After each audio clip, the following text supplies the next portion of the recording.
ایسا جادو نہیں جس کا علاج قرآن میں نہیں. یہودی حضور رحمت للعالمین کو ستا ستا کر تھک گئے. اچھا کچھ لوگ یہ بھی کہتے ہیں کہ جادو ہوتا ہے، یہ ہم نہیں مانتے، جبکہ حضور علیہ السلام نے خود فرمایا کہ اگر اللہ چاہے تو کسی پہ جادو ہو سکتا ہے.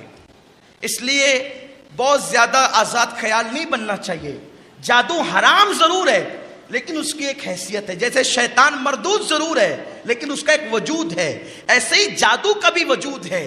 تو یہودی جب آقا کریم صلی اللہ علیہ وسلم کو ستا ستا کر تھک گئے، حضور علیہ السلام پر انہوں نے پتھر ڈالنے کی کوشش کی، آقا کو شہید کرنے کی کوشش کی.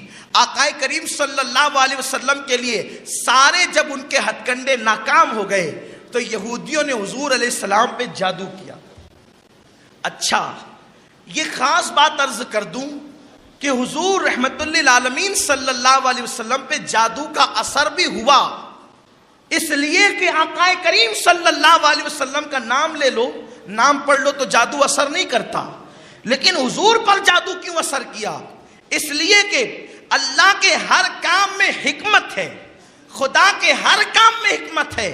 اگر اللہ یہ چاہتا، اللہ کی یہ مرضی تھی کہ میرے محبوب پہ جادو کا اثر ہو، جب اثر ہو تو علاج ہم نازل کریں تو محبوب کے صدقے میں حبیب کی امت کو اس کا علاج مل جائے. ورنہ خدا کی قسم کسی ماں نے ایسا لال پیدا نہیں کیا کہ وہ میرے رسول کو اذیت پہنچا سکے جادو کے ذریعے سے. خدا کی قسم نبی تو نبی ہے، علی کا نام وہ نام ہے کہ حضرت شاہ ولی اللہ محدث دہلوی ارشاد فرماتے ہیں کہ میرے بابا کے پاس لوگ تعویذ لینے آتے تھے لیکن میرے بابا حضرت شاہ عبد الرحیم تعویذ نہیں لکھتے تھے، بلکہ جب بھی کوئی آتا وہ اپن جتن کے نام لکھ کر دے دیتے، اللہ ہر مصیبت سے نجات عطا فرما دیتا. ارے علی کا نام وہ نام ہے کہ کبھی زنجیر ہلتی ہے، کبھی در کانپ جاتا ہے. علی کا نام لینے سے اب بھی خیبر کانپ جاتا ہے. جب علی کے نام کا اثر یہ ہے تو نبی کے نام کا اثر کیا ہوگا؟ حضور پہ جادو ہوا کیوں؟ امت کو علاج ملنا تھا، امت کو علاج ملنا تھا. اس لیے کوئی حضور کی ذات پر تان نہ کرے. دیکھو ان پہ بھی جادو ہو گیا، اب اگر وہ ہماری طرح نہ ہوتے تو ان پہ جادو کیوں ہوتا؟ حضور پہ نکتہ چینی نہ کیا کریں، یہ ایمان کے لیے خطرناک ہے. کچھ لوگ کہتے ہیں آقا تو نماز میں بھول گئے. حضور علیہ السلام نے جب نماز میں سو ہوا تو صحابہ نے عرض کی حضور نماز کا حکم بدل گیا. دیکھو یہ صحابہ کا ادب تھا. نماز کو حضور نے میں نہیں، نماز کا حکم نہیں بدلا بلکہ میں بھول گیا ہوں. اور پھر فرمایا میں بھولتا نہیں ہوں، میں بھلایا جاتا ہوں. اللہ کسی حکمت کے تحت بھلاتا ہے. اس کو کوئی یہ نہ کہے کہ حضور بھی بھول جاتے ہیں، وہ بھولنے والی ذات نہیں ہے. اللہ تعالیٰ نے ان کو اتنا دیا ہے وہ بھول نہیں سکتے، لیکن اللہ کسی حکمت کے تحت بھلاتا ہے. نماز میں اس لیے اللہ نے بھلایا تاکہ جب امت بھول جائے تو ان کو سجدہ سہو کا قانون مل جائے. تو اللہ نے حبیب پہ اس لیے جادو کا اثر ظاہر کیا کہ امت کو قانون ملے. تو حضور علیہ السلام پہ سحر ہوا، سحر کا اثر ہوا. حکمت یہ تھی کہ امت کو تعلیم ملے، امت کو علاج ملے. جب سحر ہو گیا تو حضور سید عالم کے چہرے انور پر اس کے کچھ آثار ظاہر ہونے لگے، کچھ اثرات ظاہر ہونے لگے. آقا کریم صلی اللہ علیہ وسلم نے اللہ سے عرض کی میرے مولا اس مسئلے کا حل پیش فرما. تو اللہ تبارک و تعالیٰ نے قرآن کی آخری جو صورتیں ہیں سورہ فلق اور سورہ ناس وہ اپنے رسول پہ نازل فرمائی. فرمایا محبوب اس کی تلاوت کرو. اللہ کے حبیب صلی اللہ علیہ وسلم نے اس کی تلاوت کی اور اس کو اپنے وجود ناس پہ دم کیا تو سحر کا اثر ختم ہو گیا. پھر میرے آقا نے مولائے کائنات سے فرمایا علی جاؤ اور جا کر کے فلاں کنویں کے اندر ایک پتلا بنا ہوا ہے مجسمہ آٹے کا، اور اس میں بال ہیں اور اس میں سوئی چبائی گئی ہے. وہ نکال لو۔ مولائے کائنات تشریف لے گئے، آپ نے سوئی نکالی اس پتلے سے اور بال نکالے، اور اس طرح آقائے کریم صلی اللہ علیہ وسلم سے سحر کا مکمل اثر ختم ہو گیا۔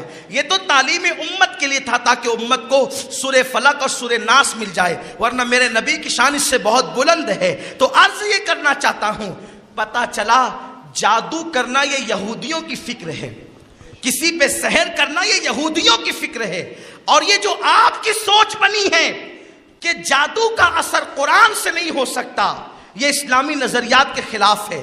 دیکھو جادو کا اثر جو یہودیوں نے کیا تھا، بھئی یہودیوں نے معاذ اللہ جادو کوئی اللہ کے کلام سے تو نہیں کیا تھا، اور اللہ کے کلام سے تو جادو ہو بھی نہیں سکتا، اس لیے کہ جادو میں کلمات کفریہ ہوتے ہیں، کلمات شرکیہ ہوتے ہیں، شیاطین سے اور بتوں سے اور بدروحوں سے، ناپاک روحوں سے مدد مانگی جاتی ہے، جو کہ سراسر کفر ہے۔